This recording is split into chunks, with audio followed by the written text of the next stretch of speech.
Well, hello and welcome to this session on Dolby Atmos authoring and mixing in Nuendo 11. It's a pleasure to have you here. I hope you're all safe and sound.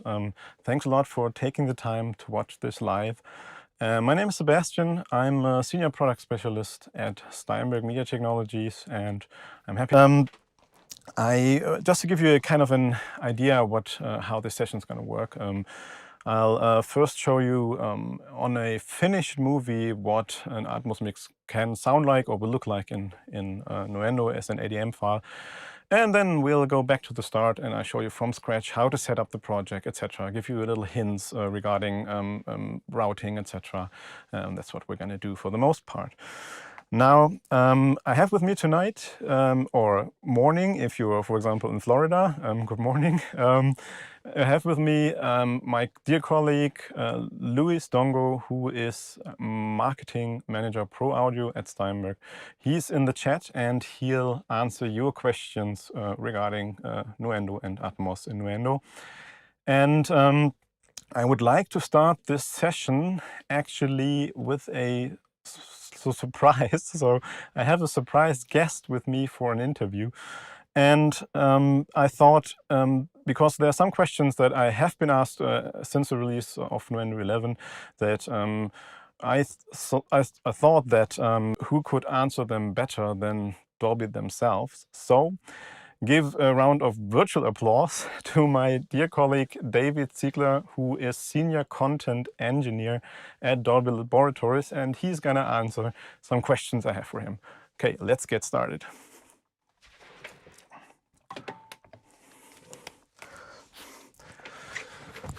So, hello, David. Hello, good afternoon. Or good How morning. are you? Yes.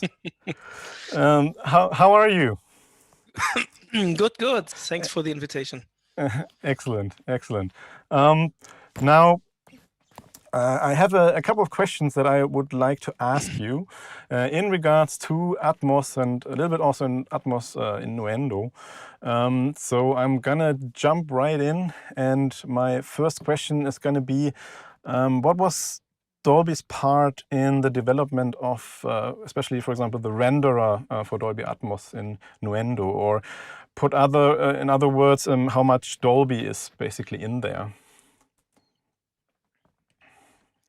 Good question. So basically, if you want to mix content in Dolby Atmos, this basically requires two things. You need to be able to hear in Dolby Atmos, so you need to be able to monitor, and you need to be able to create a master file, create an asset that you can then deliver.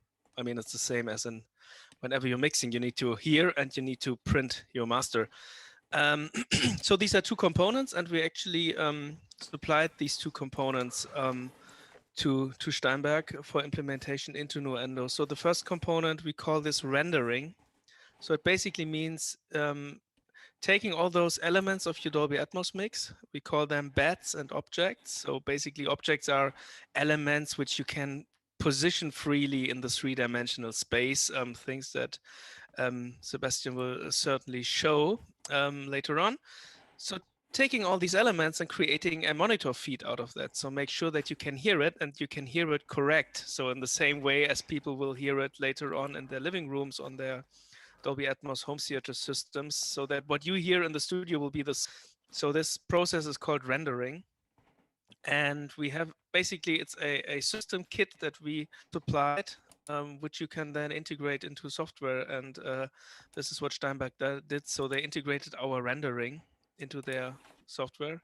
Mm-hmm. And the second piece is the how does an Atmos master have to look like? So taking all those elements and putting them into a container that can later on be used. So creating the delivery file. And this is a different piece of code, basically, which we also supplied. So if you take these two components, you basically have all you need to create an Atmos mix. Excellent.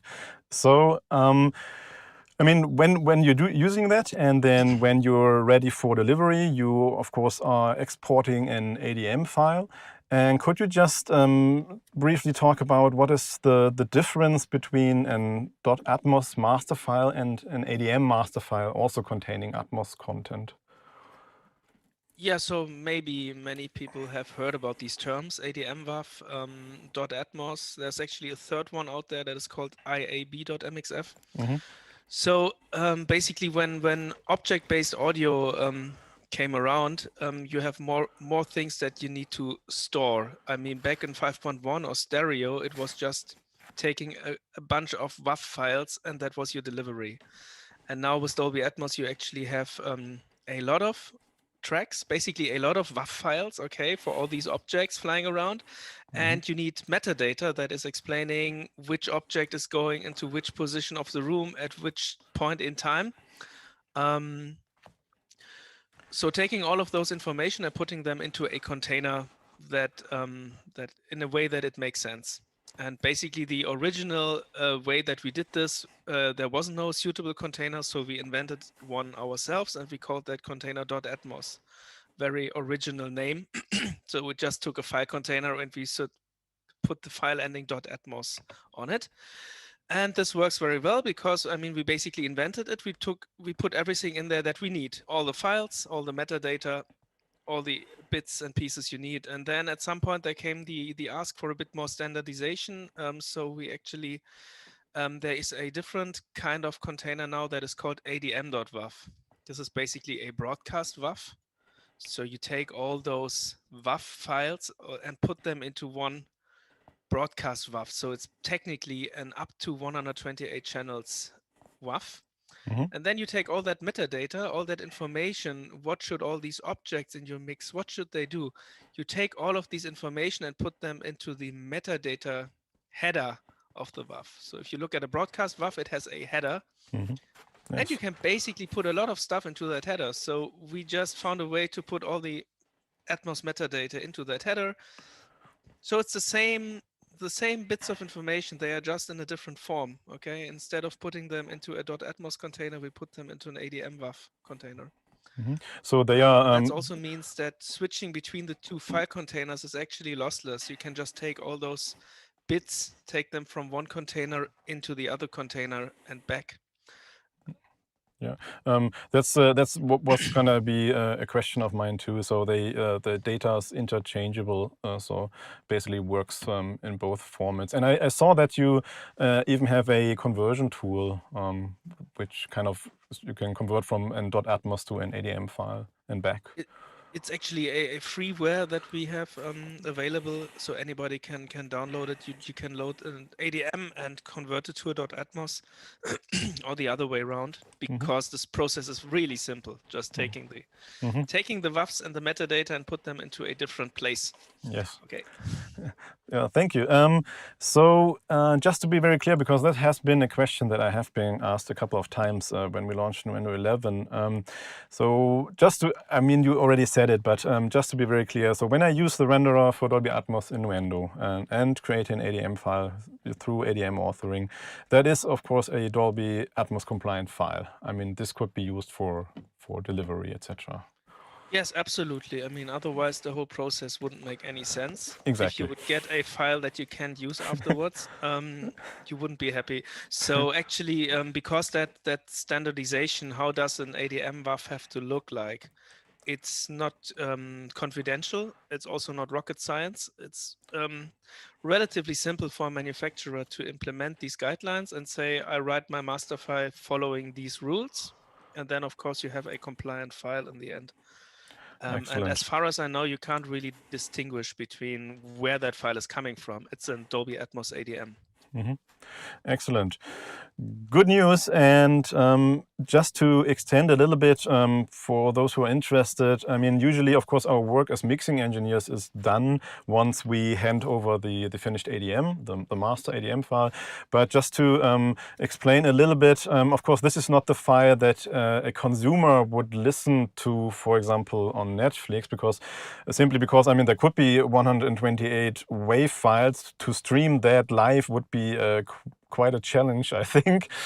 So just to explain a little bit, what happens after that? Yeah, so it's a good point.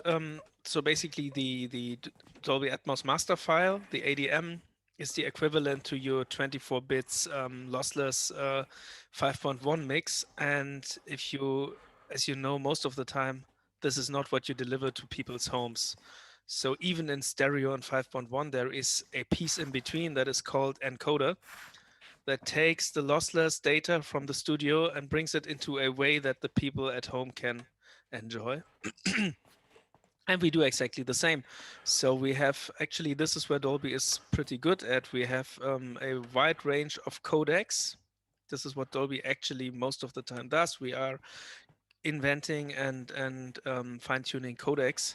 So there are multiple codecs that support Dolby Atmos.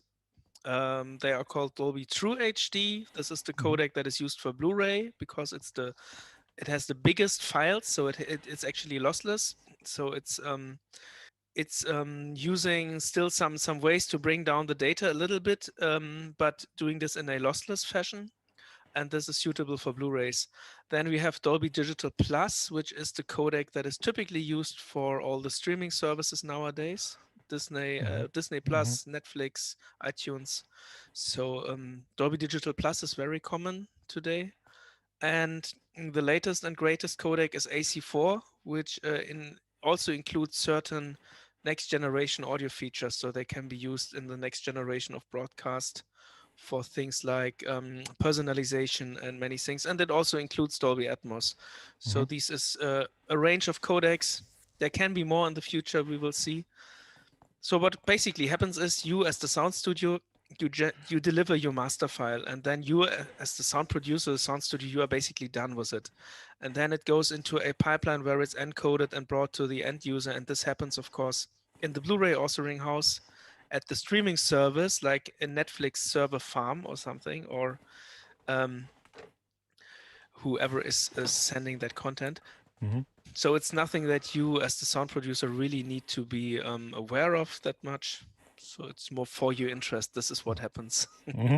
Okay, yes, exactly. That's why I asked, just to kind of get an idea what happens actually to the files when I'm done. Yeah, thank you. And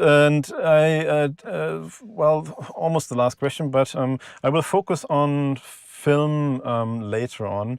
But could you say just a few words on Atmos for music? Yeah, that's a very interesting subject currently. So we are getting asked a lot about music. Basically taking that concept of mixing content in 360 degrees so that sounds can come from everywhere. This can be used for a helicopter flying over your head in a Netflix show, but it can of course also be used to create music that is really all around you, immersive music.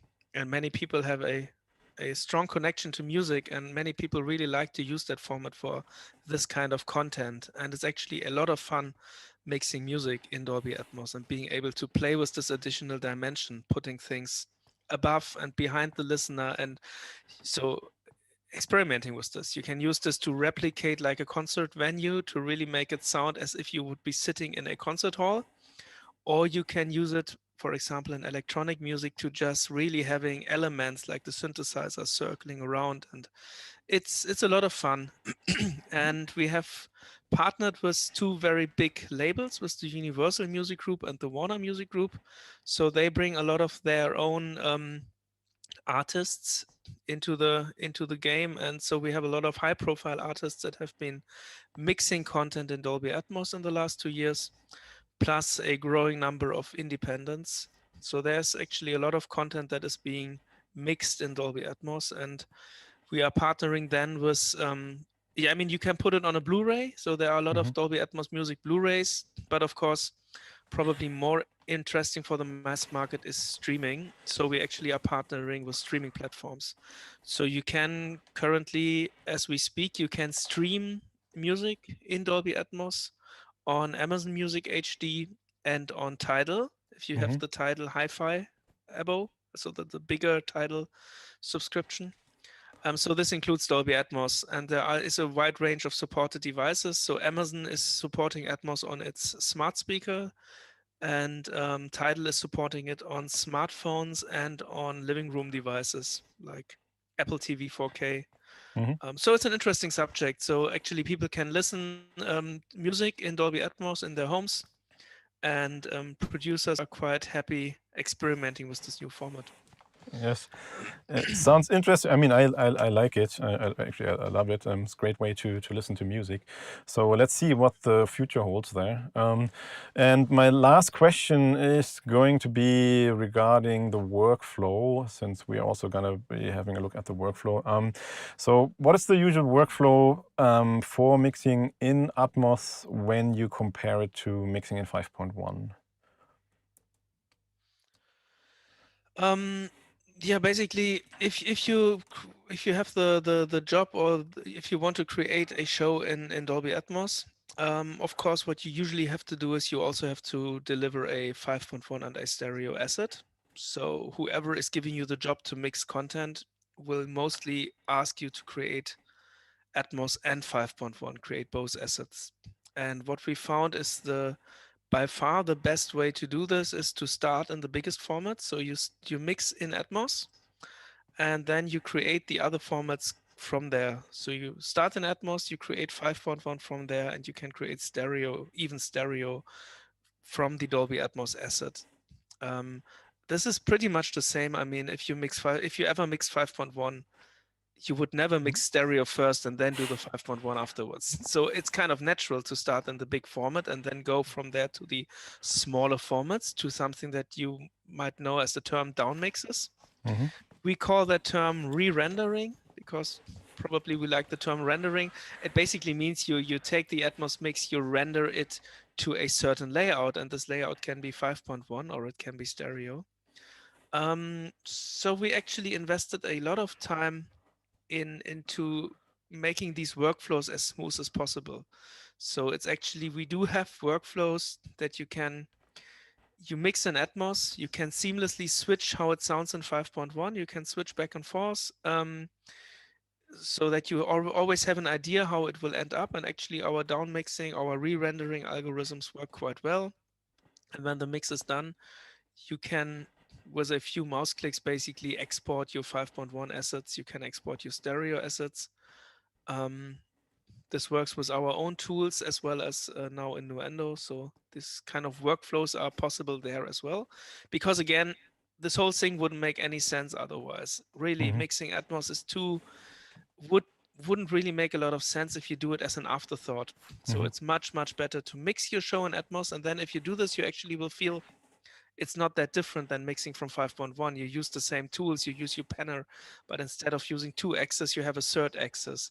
But the process of mixing your show is probably not so different. And then when the Atmos mix is done, you will export your 5.1 asset from there.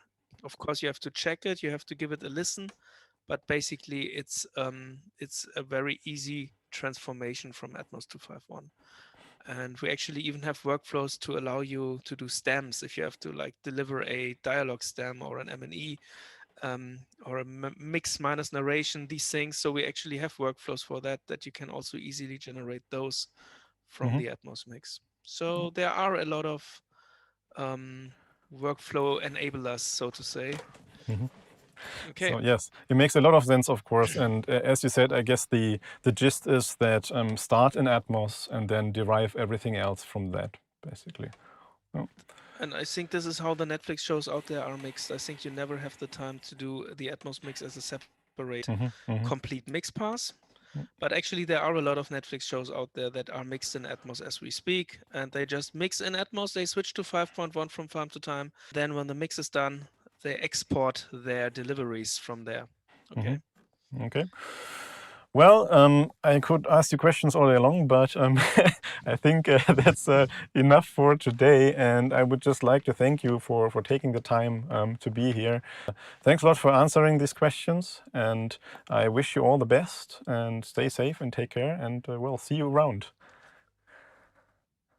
Yeah, thanks for having me, and have a good evening or a good day, everybody. Goodbye. Bye-bye. Bye, David. Bye.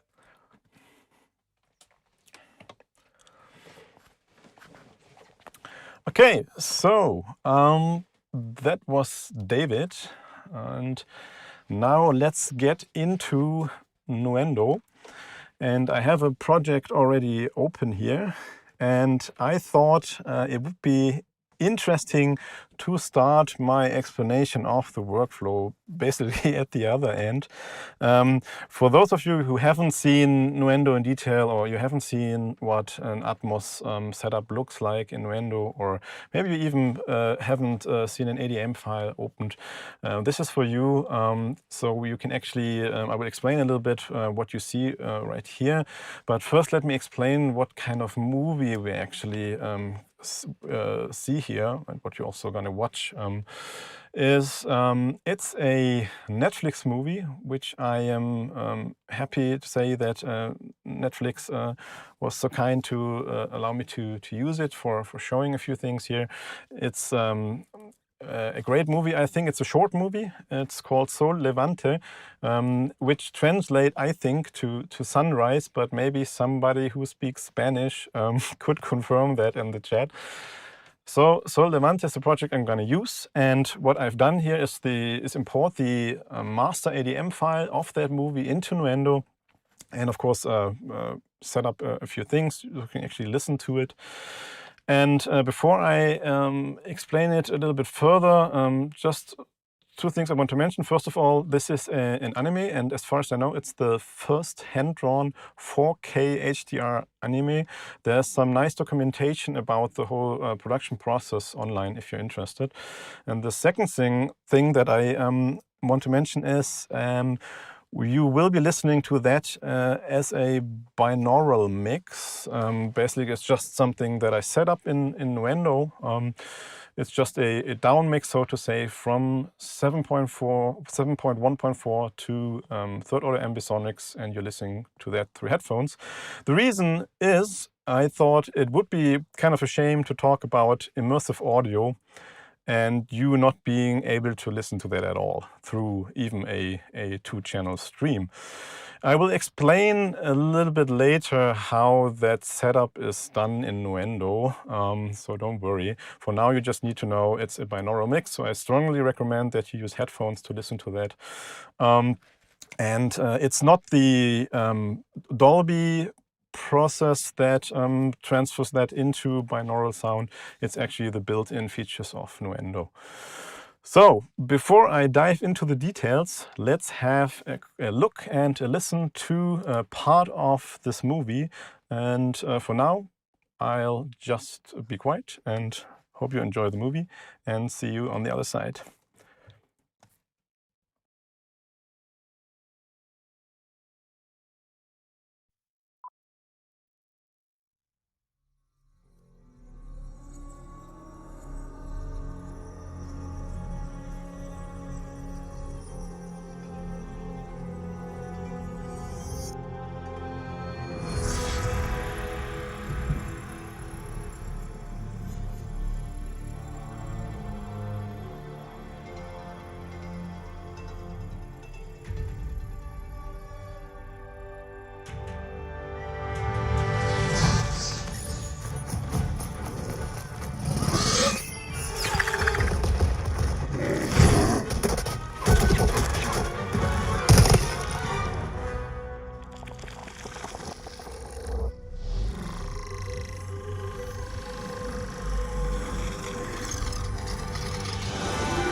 Okay, let me stop it right there.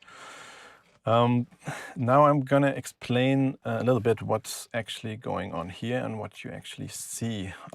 So just as a reminder, I've imported the ADM file, and therefore you can also see the ADM file structure. It starts right here with the Atmos master. It's organized in folders. Then we have Atmos master content, which is in this case the bed. And as you can see, this is an interleaved file. It's a 7.1.2 file. This is the default format for the bed.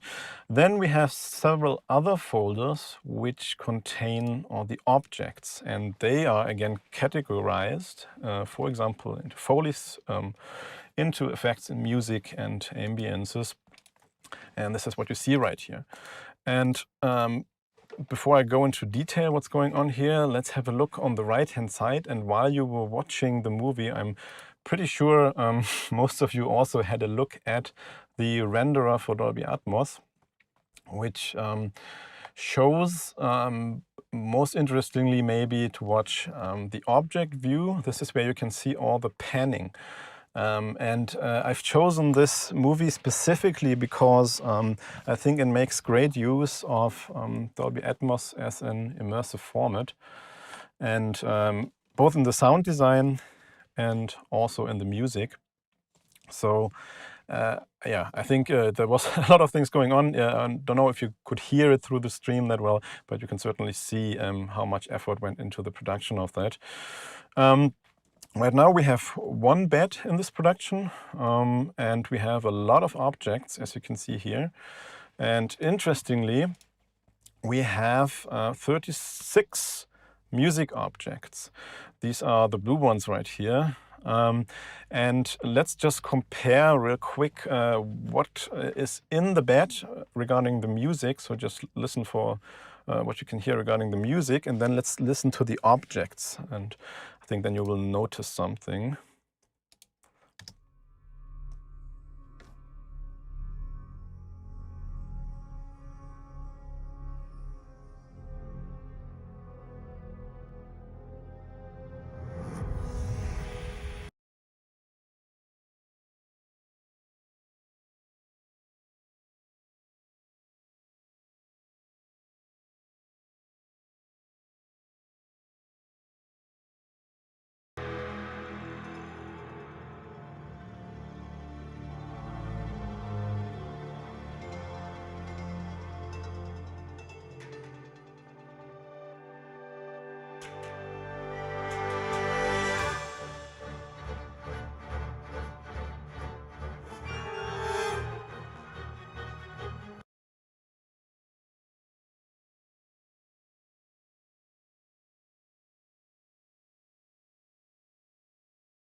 Hello, I hope you can hear me again. I saw there was a dropout, unfortunately, with the sound. So sorry about that. So let's, yeah, let me just start again. So what I was going to explain is the following. We have the bed right here, and we have objects. I'm not sure if you heard that part, but don't worry, we'll listen to a lot more during the session. So what I wanted to mention is that there are 36 objects right here for the music, and which I think is a great use of the format to really immerse yourself into the mix. And the thing that I want to talk about now is how that renderer actually knows, or how you actually feed that renderer. And that works through another window, which is the ADM Authoring window for Dolby Atmos, which you see in the bottom half right here. And I'm just going to explain what's going on here. Again, I'm going to take you through actually setting it up yourself. But what we actually have as information from the ADM is can all be found down here. And you can see, for example, let's just have a look at the bed. The source track for the bed is, of course, this bed track right here. It has assigned to it 10 object IDs, which is what you see up here. And this is, again, because the bed is always 7.1.2.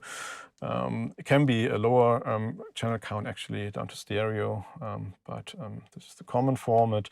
So this is what you see up here. And all the other dots are, of course, the objects which you assign down here. Now, it's already all assigned, so just for you to look at, but this is the window where you set that up. And this is also important, as we will see later on. This is where you actually choose the renderer. Now, today I'm only using the built-in, I'm using the built-in renderer for Dolby Atmos in Nuendo. We don't need any additional hardware or software. So that's why I have that selected. By default, then also auto-connect to object buses is enabled, and you cannot even change that because there's no case for that. So it just connects automatically. Once you have that information set up, so you have the 7.1.4 bus with the renderer loaded, and you've actually assigned at least one object, one bed to it, you can then hear it through the renderer. Because we already mentioned, or David also mentioned downmixing to, let's say, 5.1, what you would do is simply select 5.1 in the downmix settings and would export that. The reason why I'm showing you that right now is just because there are some options you can set here, and I'm just going to briefly mention them so you actually know what's going on in case you want to check it out yourself. In the trim and downmix editor, this is only for the case that the Atmos original Atmos sound is re-rendered or downmixed to, let's say, 5.1. And this happens on the playback device. So on the consumer's device, only has a 5.1 setup maybe. And this is basically what happens then. And you can influence the way that happens through these options. That's what I wanted to mention and show you. Just a brief explanation, for example, for a downmix to 7.1, there are default settings already in place here, which means that, for example, the surrounds will be lowered by 1.5 dB. For a 5.1 mix would be -3 dB. And you can change them if you really want to. Could be that you have like an action movie and there's a lot of things going on in the high channel, and when you then listen to it in 5.1 here in the downmix, you realize maybe it's a little bit much for a 5.1 mix, and you could say, okay, I don't want automatic settings here, I'll just lower them by another 2 dB or something. And same goes for the balancing of the overhead and the listener plane. You can influence that, how much goes to the front, to the rear, so on and so forth. So that's what these settings are for. But let's say you're just starting with Atmos mixing, then you don't need to worry about and just leave them on automatic for now. Downmix control. This influences which procedure, let's say, is or which codec in a way is being used to downmix. And the Atmos mix will first be internally downmixed to 7.1, then to 5.1, and you can choose, okay, how is that going to happen? The standard, which is low row, is as described, for example, in the ITU BS775, I think. Don't nail me down on that. This is just a standard procedure, or you could use for example, the Dolby Pro Logic 2X codec, which would allow for a 7.1 mix, but of course in a 5.1 format. Some people also prefer just the sound of it, and that's why they use that one. So you can choose this one. Direct render with room balance and without room balance is really that a direct render, and with room balance means that it tries to take care of phasing, etc., or correlation. If you're really interested in that, I'm not going to go into detail. There's a great documentation from Dolby that explains in detail what actually happens there. But just so that you know what this is for. And again, probably you might not want to adjust anything. That's why also we put it in the settings right here. So you can then set it. It's a little bit hidden. Now, while I'm here, I can also set the binaural render mode for beds, which of course in this case would just be 1. For the objects, I just set it per object down here, but for the beds, it's just one general setup. They cannot have differing settings between different beds, even if you use more than one. And default is mid. You have basically 3 options, well actually 4, between near, mid, and far. And this is basically where or how far it is placed in a binaural setup. Now all of this is saved as metadata in the ADM. So again, this will be used when a consumer listens to that, for example, on headphones that have Dolby Atmos enabled. LFE is taken out of the binaural rendering for, I think, obvious reasons. Good, that's what these settings are here. And last but not least, this is where you can set up the object groups, as you can see down here. And you can also see in the ADM, the imported ADM, these are the groups that you can set up yourself, which helps with delivery, etc. And also when you import an ADM, of course, that is certainly helpful to have those categories. Good. Sounds maybe a little bit theoretical, but don't worry. We'll go through all these steps once we start fresh. Another thing I just wanted to mention, this is Supervision. It's our new metering plugin for Nuendo 11. It's currently set to measure loudness according to Netflix standards. And surprise, surprise, this Netflix movie perfectly matches the Netflix loudness requirements. So it's spot on.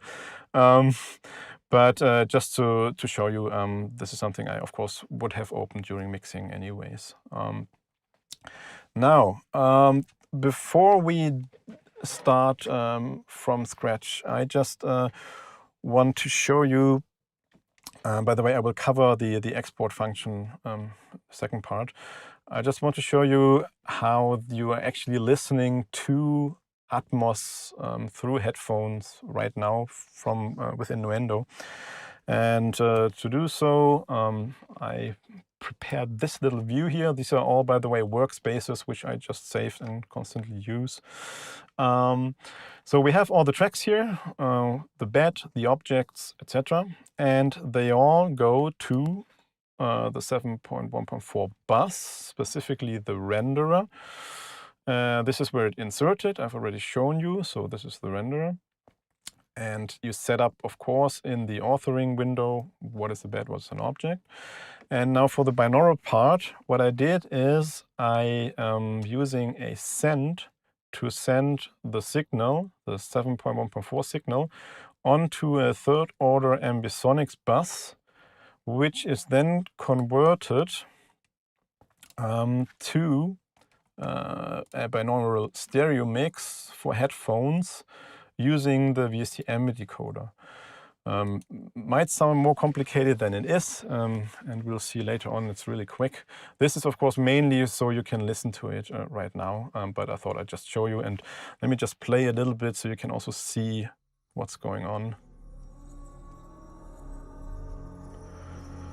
So you can see basically the speakers being rendered into a ambisonic sound sphere.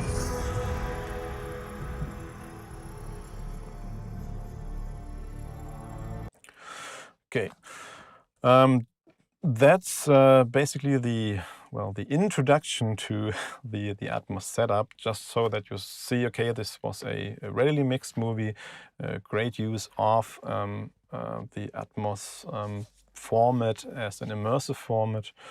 And now I think it's time to actually start from scratch and set up a project. So let me close this one. And when I said I'll start from scratch, it wasn't completely true, but there's a reason, and I'll explain. What I've done is I've created a small project, just took one scene from a movie, roughly 1 minute, and already placed dialogue, edited the dialogue, and went to the media bay and collected ambient sound effects and Foleys that I want to use for this scene. But there is no Dolby Atmos setup in this project whatsoever. It's really just right now it's basically just a stereo out. That's it. So it's not immersive in any way. So this is where we're going to pick it up and actually start the Atmos mix from scratch. So, and this is actually the window that you would have to open first, because what you need to be able to mix in Atmos, as I mentioned before, is a 7.1.4 bus, output bus. So we'll just add that, and it has to be exactly that, nothing else. And I will call this bus just 7.1.4. So now that's added. Now by default, Nuendo connects, tries to connect the outputs to remaining available outputs of your audio interface, but we don't need that because we're using the control room anyways to listen to the signal, so nothing has to be connected here. Just go to not connected, and that's gone. And there's one more thing you need to do in this window right now, which is set the 7.1.4 bus as the main mix. And that is important. That will switch the logic of the control room to 7.1.4, enabling downmixing possibilities, etc. Enabling to actually listen to the 7.1.4 output on an immersive speaker setup. So I think it's obvious to do that. And you will see once you switch it that the speaker icon has also switched, telling you this is the main mix. Good. So first step done. The next step is the following. We go to the mix console and look for our 7.1.4 bus and go to the inserts and insert the Atmos renderer. Easy just to type Atmos in the search field. That's going to bring it right up. And here we are again. This is the renderer, you've seen it before, and now there is nothing assigned to it, so you can see everything is blank. So we actually won't hear anything. Now there's one part that I'm gonna do now, just so that you can hear the mix that we're gonna do, again binaurally on headphones. So this is not part of the Atmos setup, so mentally just hit a pause button on Atmos setup and we'll take a quick detour regarding ambisonics. So what I'm going to do is I'm just going to add a group track, and this is going to be a third order ambisonics bus, and it's going to go to the stereo out and give it a name. I just call it third. I know exactly what it means. Just add the track. And I'm gonna use the zones, just a little bit of cosmetics to push them on the right-hand side, to the right-hand side of the mix console. Now, one thing is missing here. I just need to send the signal from the 7.1.4 bus, the rendered output, so to say, of the renderer onto this group and enable it. It's already pre-fader. And I'm going to bring up the level just to bring it up closer to YouTube streaming levels. And this is basically it. But the one thing I want to show you is this is what Nuendo does automatically. It loads the VST AmbiDecoder, and the profile I have selected is standard HRTF right now. So it kind of works for all of us. Normally what I use, that's why I wanted to show you, is Immerse, which you can use in Nuendo, and I have an Immerse profile. The way it works is, if in case you haven't seen it, you basically take a picture of your right ear with your smartphone and then Immerse via artificial intelligence and magic creates a customized HRTF just for you, for your ears. This is the one that I would then load, and this, of course, for me, drastically improves the binarization, and it just makes it a lot better for me. But since we have to all listen to it, you would then listen to my head. I don't know if that's so good. So we're just going to use the standard setup right now. Good. Now you can unpause the button regarding Atmos. I will just add this group that we just added as a monitoring source, so it will pop up here in the mixer. Sorry, in the control room, of course, and switch to third order. And now we're finally good to go to listen to it again. Good. Now back to Atmos mixing.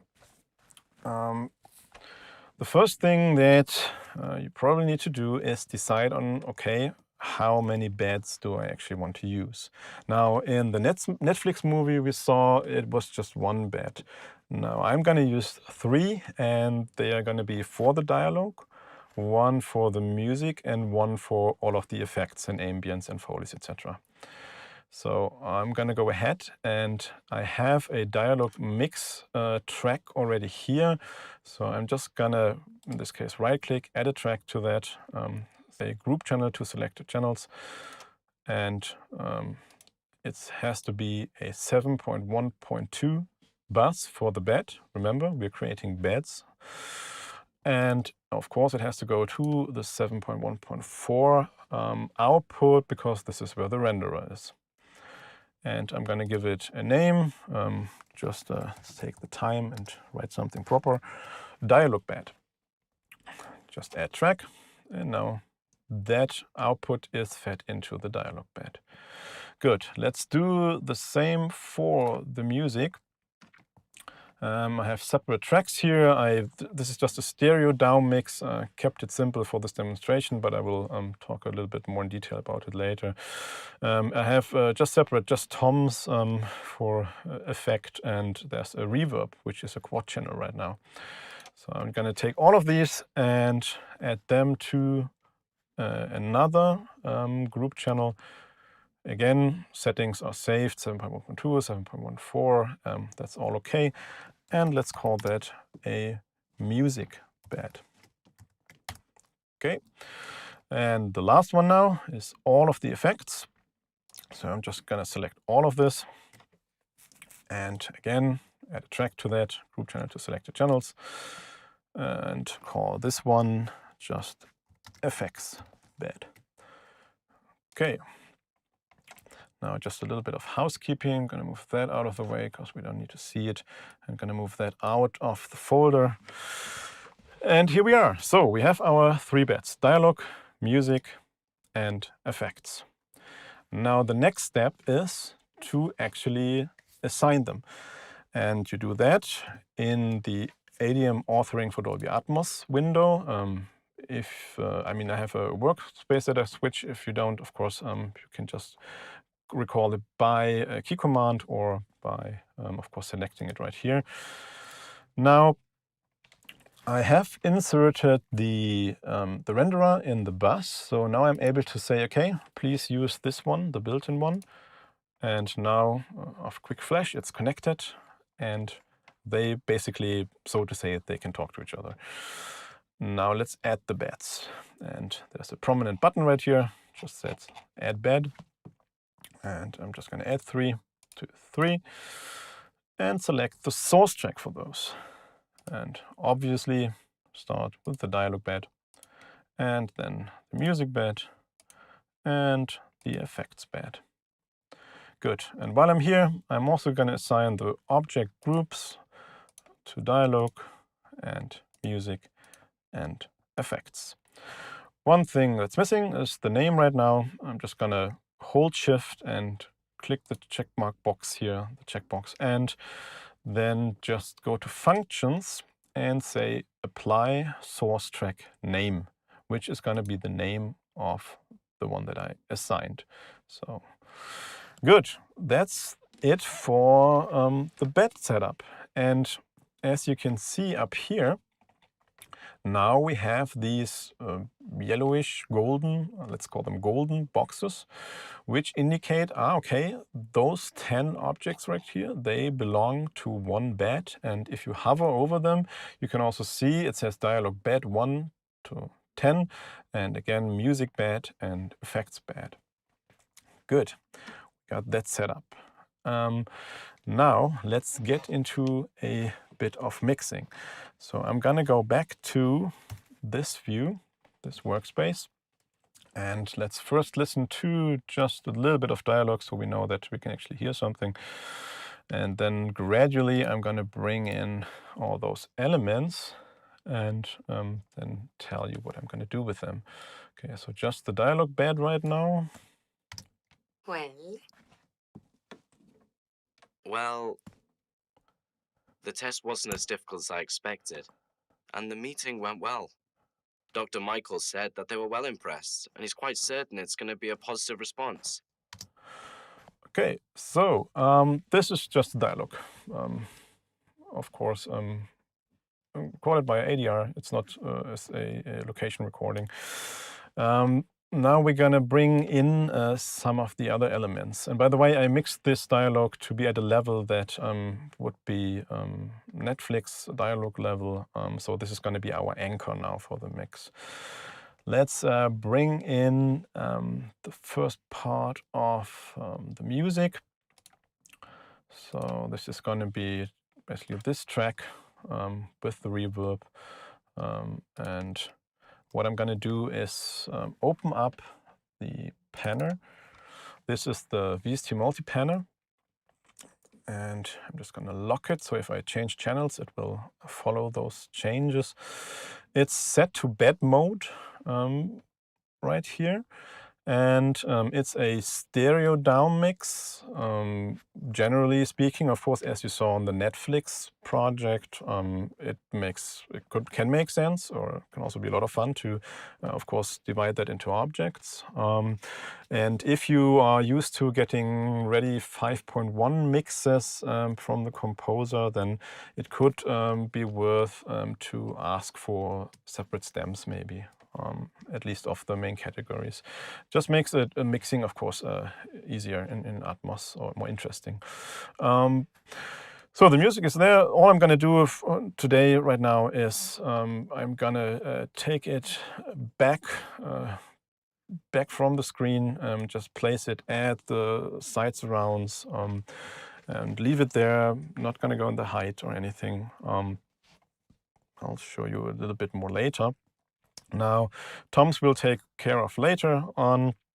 The reverb, it's a quarter reverb right now. It's just a cent. Just wanted to show you. Then in this case, of course, you can decide where it should go. It's just kind of filling the listener plane right now. Reverb, again, I'll talk about more options a little later.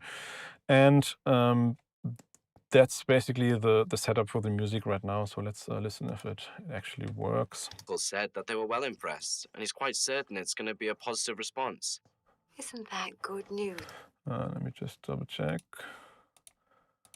Here we go.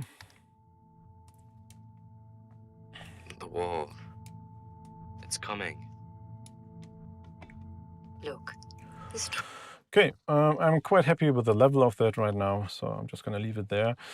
Let's move on to some of the effects. And the first one are the Foleys, which are feet, which I already placed in the mix, so we don't need to worry about that now. They go to the bed and all as well. Let's have a look at some other parts, and I'm going to start to bring in, for example, wind.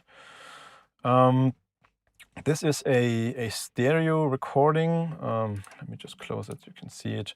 Just a stereo recording left and right. And I'm going to use that and just to have something, kind of a basic ambience going on there. So I'm going to pan it and use it just in the height. And because I'm going to use it in the bed, there is only left and right in the bed anyways. 0.2, remember? So it actually doesn't matter that much what I'm doing here. I'm just going to use it left and right just for demonstration sakes. pan it like this, and also I'm gonna move it up to the height layer. So it's now top of the ceiling, basically, above us. It's just wind noise. So let's listen to the wind noise. Already the scene starts to feel not as dead as before. Gonna turn Well, the test wasn't as difficult as I expected, and the meeting went well. Maybe so. Just gonna leave the wind like this. The next one that I'm gonna bring in is birds, and this is a 5.1 recording actually. And I'm just gonna say, okay, I don't want anything on the center or the LFEs. Actually, I also don't want anything on the top. It's kind of on the listener plane. It's kind of the general ambience, so to say. So let's unmute that and let's listen to what it sounds like in context.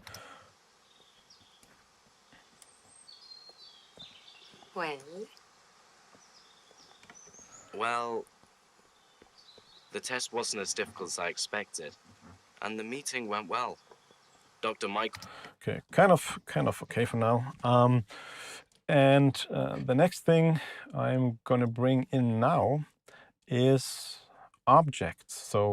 So far we've only worked with beds, but now let's get to an even more fun part. So let's bring in some objects, and I've chosen a few files here, and the first one I'm going to start with is called Solo Bird. This is kind of a bird that I looked for, you know, in Germany, which is where I am right now. Is this would be something like a jay. I don't know if you're into birds, but still, it's kind of a bird that, you know, that always flies around and warns all the other animals that humans are walking around or something like that. So we're gonna have that fly through our immersive setup a little bit. This is what it sounds like.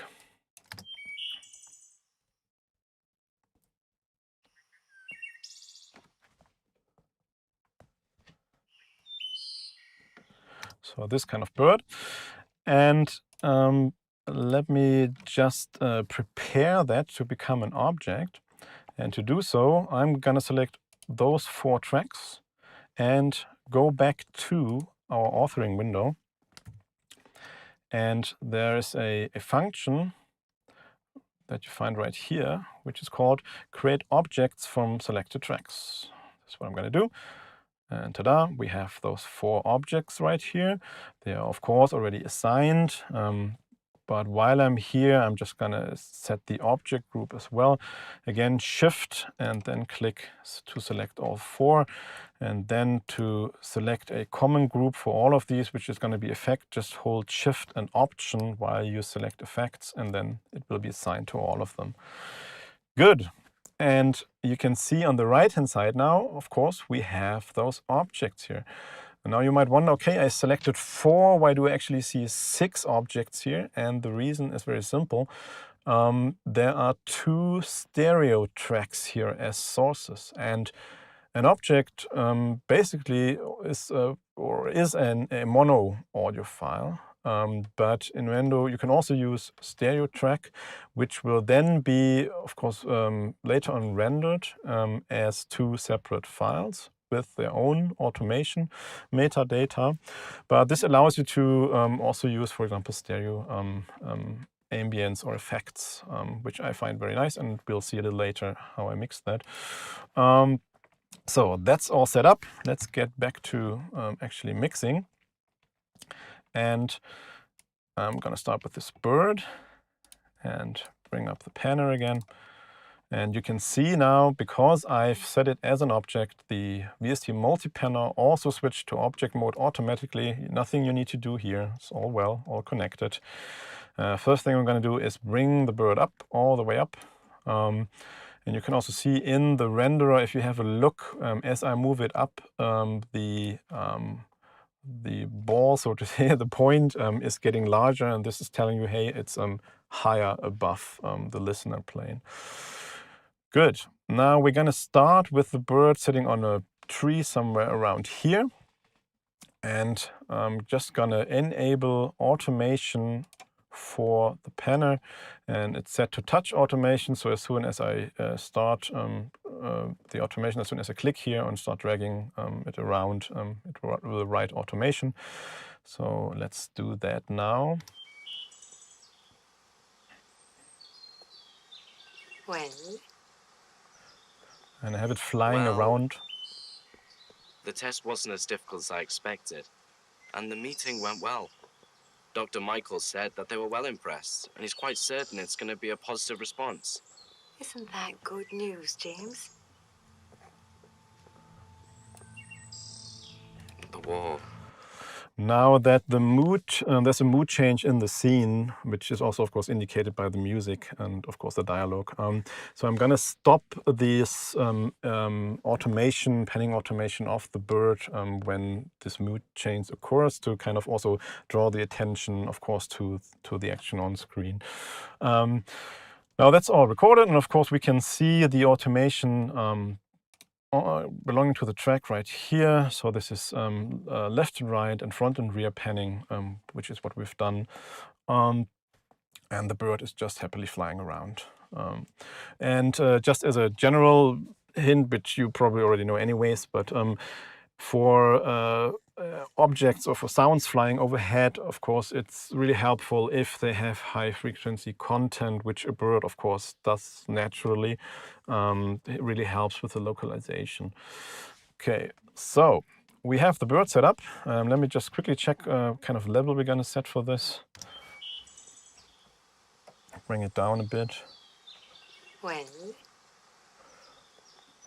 Well, the test wasn't as difficult as I expected, and the meeting went well. Dr. Michael said... Okay, maybe like so. And now let's close this automation. We don't need to see it right now. And let's go to an interesting part of the scene, which is setting the stage for this. So what do we see here? Water features. Everyone needs a water feature. We have this water mill kind of on the left-hand side of the screen. We have the stream running on the right-hand side, and the source of all of this water is kind of somewhere behind that tree. And I've selected a few sounds from the media bay. It's just found that matched the scene quite well. And I'm going to start with the water mill on the left-hand side. So let's bring that up. Here we go. And mute it. And what I'm going to do is try and kind of match what's going on screen. So the first thing I'm going to do is I'm going to reduce the width of the stereo object, in this case right now, to about that much, maybe a little less. And hey, why not rotate it a little bit, so make it match a little bit closer to the screen. And I'm going to move that right about here. And because from this perspective it's maybe a little bit above the listener plane, I'm just going to raise it a tad, so to say, above it. And let's listen to what it sounds like in this scene. Maybe start here and see what kind of level I'm going to set for this. Dr. Michael said that they were well impressed, and he's quite certain it's going to be a positive response. So that's the sound. The war. Maybe like so. And then let's move on to the other water features. First of all, I'm going to set this kind of water source, which is behind the tree. And let's do that real quick. It's just a mono track, because it's far in the distance anyways. I'm going to place it maybe so, and maybe really at the back. And also raise it just a little bit. There we go. And let's listen to that sound. I'm certain it's going to be a... Good news, James.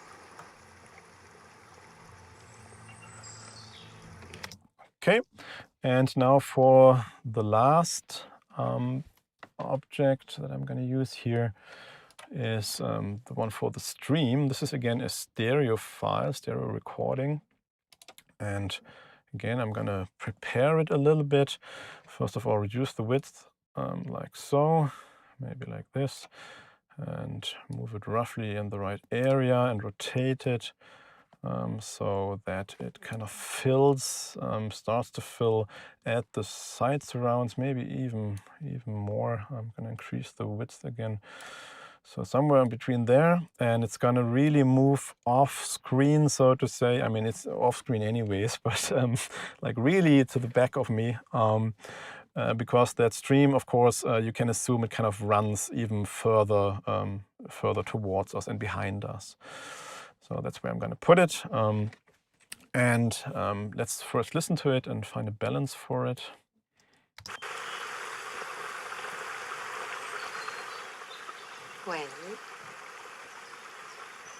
Well, the test wasn't as difficult as I expected, and the meeting went well. Dr. Michael said that they were well impressed, and he's quite certain it's going to be a positive response. Isn't that good news, James? Okay, while I'm here, there's a parameter I want to explain to you, actually two parameters. And these are speaker snap and object size. Now that stream right there, because it is quite large and it's probably quite a noisy part of the environment there, we could also say that it kind of has a larger size than that, which means that when that sound is being rendered, it will be rendered depending on the speaker setup that is being used to more than one speaker. And we can visually see how that increases right here.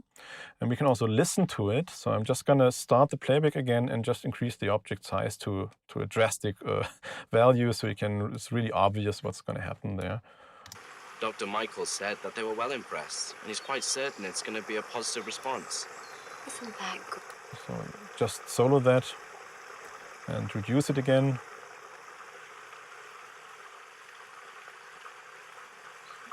So maybe I'm going to set it like this. This trouble in Europe is not. Also to kind of not to have too many holes in sort of the mix in talking about the room.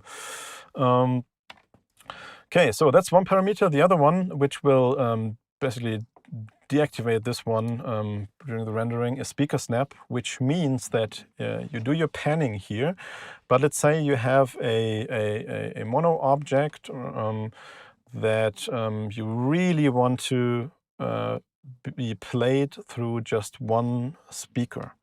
And the way to ensure that is you turn on speaker snap, and what happens is, even though I have panned that object right here, if it is then being rendered, it will be placed onto the next available speaker. So imagine a cinema or something could have many speakers on the sides, and it will be placed to the next that's available there. Okay, that's speaker snap and object size. And object size, I think, if you worked in games, for example, then it's immediately, of course, something that you know could be called minimum and maximum extend, for example, in game engines, etc.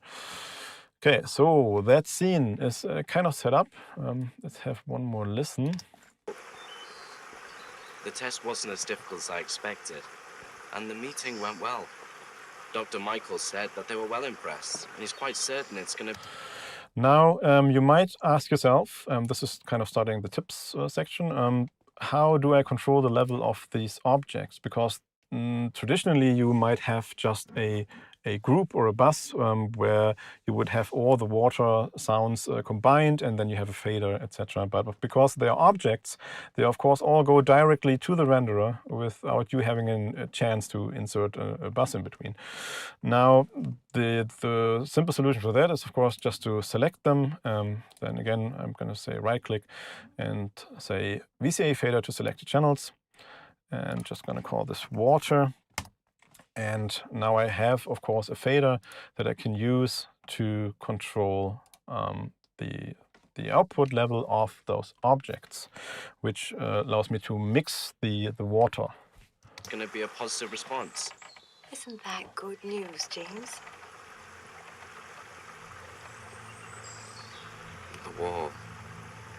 It's coming. Okay, so this is level control. Now you might ask, okay, but what about insert effects? Now you would, for example, use an insert effect, a filter on the water to kind of match the scene or to automate it, etc. And what you could do there is the following. Let's go to our water features right here. And I'm just gonna link these, but I'm only going to link the inserts right here. So say OK. And everything else is still independent. Now if I insert something on one of the channels, I'm just going to use the dual filter because it's very obvious to see what it does. Insert it, and you can see it's automatically inserted on all three channels, on all three objects. We can also have a look at all three instances. Here we go. And I can control the parameters, but they are of course linked. So now it would be the same as if I had that dual filter on a group that contained all three water tracks and control the filter right there. You are still able to individually control them to set an offset, for example. So let me just hold the Option key while controlling the position of the filter, and you can see that I'm now only changing the first instance on the water slow track. And now if I let go of the Option key and control it again, you can see the offset is still there. So this way I can still control all of them, but have an offset maybe for one of them or maybe all of them, depending on the parameters. So just a little hint I wanted to give. So let's get rid of these again. And I'm also going to bypass them for now. Now, another thing is, of course, which a question that always comes up is, okay, but what about reverb for an object, for example? Now, reverb in a bed, of course, is no problem, just as you normally would. But for example, if you have an object that is also supposed to have reverb, the workflow is just a little bit different. So let's turn this toms track also into an object. Just go again to the authoring window and say create objects from selected tracks, and take the time to set the correct object group and go back to our window. Now these toms are kind of supporting the music and the drums more or less because of what's going on in the dialogue. Let's just take a quick listen. Coming. And let me just bring it up so it's more obvious. Coming. Okay, let's have a look what's going on here. This is an object. It's stereo mix right now. Let me just reduce the width, kind of more of a point source, just for explanation purposes. And I'm going to move it all the way to the height channel, so it's kind of above us. I found that percussive elements work quite well for that.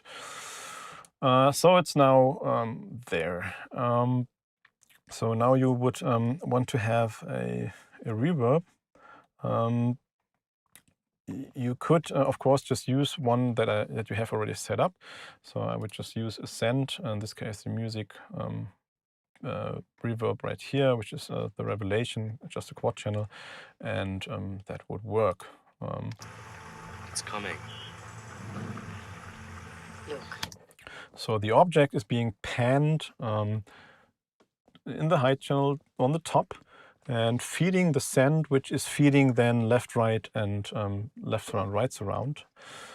Just a very simple setup for explanation purposes. Now, the one thing that I wanted to draw your attention to is the following. You can, of course, pan that object, that musical object, and you would, of course, want that the reverb send is also being panned. And that's what I am showing you here. So this is the panning for the send. This is the destination, and this is the panning for the send. And as you can see, when I move it around, it also moves around for the send. The thing that you have to enable for that is found right here. It's called link panners. And this will make sure that the send panner and your main panner, your multi-panner, are linked to each other. And then you can go ahead and pan your objects and also have the reverb fed in a proper way. Now, the one thing that I also want to say here is because of the way the object is being fed to the renderer, it will always be the last send slot right here, which has a panner, but of course you don't want that to be panned. What it would basically mean if it was enabled is that you're panning between the yellow and the red ball here, which of course you usually don't want. So all you have to do is just bypass that panner. It will still move around, but it's not doing anything. It's just bypassed, and this will make sure that you will get the result that you expect from this panning. That I just wanted to mention because it's easy to overlook, I think. So we've taken care of that. Now, what about more complex complex reverb? And you could, of course, use a 7.1.2 capable reverb plugin. There are a few great out there already. I'm going to show you how to do that real quick in kind of a setup in Nuendo, just using Revelation. So what I'm going to do is create a new a new effects track.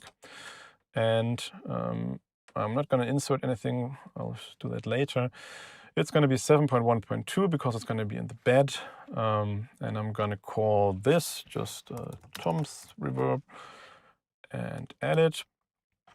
And what I'm going to do for this one, this is the reverb channel. Insert Revelation. It's a hybrid reverb. The early reflections are based on convolution, and the tail is then algorithmic reverb. I like it very much. I use it a lot, actually. Comes right with Nuendo. So what I'm going to do is load the setting that I like. Let's do it really dramatically, Cathedral Natural. Just going to load a preset with all the settings. Leave everything as is. I could maybe just for demonstration purposes, just going to crank up the output really high, so we can actually hear it even on headphones. And now what I'm going to do is duplicate that. So I'm just going to hold the Option key and drag it down to the next insert slot and do the same thing again. This will now load 2 more instances of Revelation with the same settings as before. But what I'm going to change now is the pre-delay. That's something that I use also for orchestral mixing, for example, even to stereo. But of course also works here. So let's just set some value just for demonstration purposes. I'm going to increase the pre-delay on this one, and you'll understand why I'm doing that in just a minute. And do the same one here. Just 50 milliseconds. I could also change other values, which can also be recommended. Now for the interesting part, I'm going to go to the routing and just double click to open the routing editor. And this one is okay. Left and right, this will feed the first one. The other ones will just pass through. And for this instance, I'm going to set this to process let's see, there we are. Those ones, left side surround and right side surround. So those ones. And say OK. And for the last instance, I'm just going to move that to, there we go, left surround and right surround. So it's a stereo reverb, but using the same settings with a different pre-delay, I'm now basically creating like a cascading reverb, which kind of moves towards the back of the room. Let's see if we can actually hear that. Sorry, wrong channel. There we go. Tom's reverb. Don't know. Let's see. Watch your ears. The wall. It's coming. Look, this trouble. Well, I can tell you that by headphones, the effect, of course, is not that impressive. But if you do that in a with an immersive speaker setup, as I have here, then you can really hear the reverb kind of starting at the front where the toms are and kind of moving towards the back. All done just in this one effects track here. So you also need just one send, which of course is quite useful. The one thing that I would recommend here is that you then listen to the mix in 5.1 and also as a stereo down mix, just to make sure that it doesn't sound weird. Depending on the settings you do. And generally, of course, it helps to try and have not too many correlated signals, because that you know also from 5.1 mixing that you add all those signals to the speakers and it just becomes like a big mono kind of sound. Okay. Now, this was an explanation of reverb, meaning send effects, and showing you insert effects a little bit. Now let's actually export an ADM from that, so you see how that works. So it's delivery time, and of course you made the deadline, because it's very easy to do in Nuendo. Sorry for that. So let's export the ADM file, and let's do it here. Just call it streaming. Ref. There we go. What's happening now is that all the individual tracks, so to say, are being placed into this container, the ADM container, along with all the metadata that we have, which is panning, which is also all the settings, remember, that we made for the binaural render, and also things like object size, etc., etc.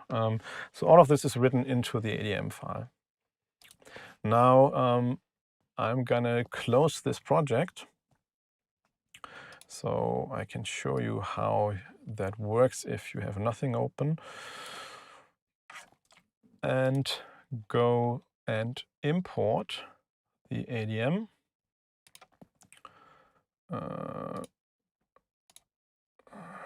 Should be somewhere around here. There we go. Just open it. And now Nuendo will ask for a folder for the project. I'm just going to call it streaming. Okay, and say open. And then you're presented with a window which allows you to select all the tracks which are in the ADM. And usually you would, of course, select all of them, except you have certain issues you want to work on, certain tracks. So I'm just going to say, OK. And it will come up with this message. That's why I wanted to show you not having a prepared project open. This message tells you the object IDs could not be assigned. And the reason for that is that we don't have a renderer right now, because there's no project. Now, there are two ways to get around that. First one, you already have a template, which I recommend anyways, where the renderer is already loaded. You have a 7.1.4 bus, and maybe you already have a setup for beds, etc., etc. So you don't need to do all that from scratch all the time. So that's recommended, but there's also a way around this right now. Just say accept, and it will open up the project window of Nuendo. And here we can see, hey, this is what we've done. This is in the ADM file. And remember the categories that I set, called dialogue, music, and effects. These are the categories right here. That's where you find. And you'll find the name. Remember the name, I assigned it in the authoring window. This is the name right here. And it's a 7.1.2 track, of course, which has just the dialogue. And to fix that we don't have object IDs, etc., and we can also not listen to it now because we don't have a renderer. That is done again real quick. Bring up the outputs. Add your 7.1.4 bus. There we go. And disconnect it and set it as the main mix. So here we are. And now we go to the mix console, go to our newly created bus, and go to the inserts and load, of course, the Atmos renderer right there. Here we go. Now it's loaded, so the basic signal flow is there, but of course we still need the ADM authoring window to select the renderer. So I'm gonna go right here, and this only works, of course, if you have loaded the renderer already in the project, but I can do that now. And it auto connects, and no more error messages. All the object IDs have been assigned. And if we bring up the renderer again, you will see that it looks like the project we were working on. Again, we have our dialog bed, music bed, effects bed, and of course all the objects that we have, including the toms. And we have the object view, and the project now sounds like the one that we were working on in Nuendo, of course. Okay, so I've shown you the way, basically shown you how it looks on a finished project using Levante, and I've then shown you, starting from scratch, how to set up Dolby Atmos and make a mix, just a small mix for this one scene, set it all up, export it as an ADM, which would be your delivery file, of course, to your client, and also imported this ADM, and now we can see, okay, all the information is there. This is how it works. And with that, I'm going to stop the session, but I'm going to ask my colleague, Louis, if there are any questions. So just give me a second so he can reply.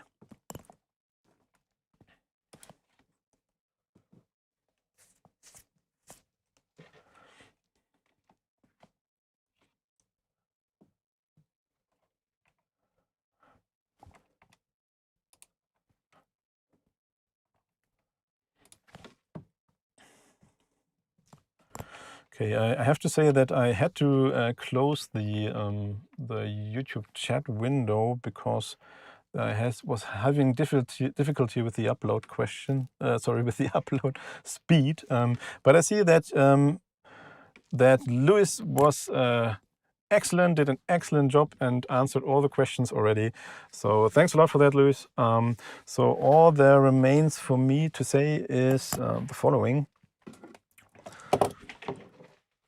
I hope you enjoyed the session, and I hope I could shed some light on how it works with Dolby Atmos, the mixing process and the authoring process in Nuendo 11.